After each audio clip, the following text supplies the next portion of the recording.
నిన్న వాళ్ళు ఎవరో లాయల్టీ టువార్డ్స్ కేంద్రానికే చూపించారు. అందుకని ఏమాత్రం చెప్పలేదు. నిన్న దొరికినటువంటి ఇష్యూ ఏదైతే పోలీసులు వెళ్ళి వెంటనే వాళ్ళు తెలివిగా కూడా చేసిన పని ఏంటంటే మీడియాకి ఇంటిమేట్ చేశారు. మీడియాలో బ్రేకింగ్లు వచ్చాక ప్రభుత్వం కాపాడలేదు కదా, కాబట్టి వాళ్ళు రైడ్ చేశాక దొరికింది. ఆంధ్రప్రదేశ్లో కూడా అట్లాంటి ఈగలు నడుస్తోంది. అప్పట్లో ఈ ఈగలు పట్టుకుంటే దాన్ని ఎలా ప్రొజెక్ట్ చేసుకొచ్చారంటే జగనే అమ్ముతున్నాడు అన్నటువంటి విధంగా జనంలోకి తీసుకెళ్లారు.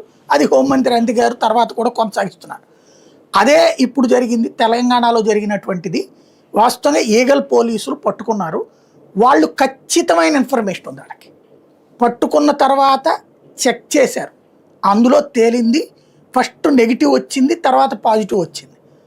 ఇక్కడ సమస్య ఎక్కడ అయిపోయిందంటే ఇదే అక్కడ కేసీఆర్ ప్రభుత్వం ఉండి ఇదే పుట్ట మహేష్ యాదవ్ కనుక దొరికితే ఇక్కడ రచ్చ రచ్చ అయిపోయేది. 2 తెలుగు రాష్ట్రాన్ని దేశవ్యాప్తంగా ఓ బీసీ ఎంపీ నిరికించారని రచ్చ చేసేవాళ్ళు వీళ్ళు. అవును, ఖచ్చితంగా. అక్కడ వీళ్ళ దురదృష్టవశాత్తు రేవంత్ ప్రభుత్వం అయిపోయింది, వీళ్ళ అనుచరుడు ప్రభుత్వం అయిపోయింది అక్కడ. కాబట్టి ఫస్ట్ నెగిటివ్ అన్నారు, అప్పటికి రాసుకొచ్చారు.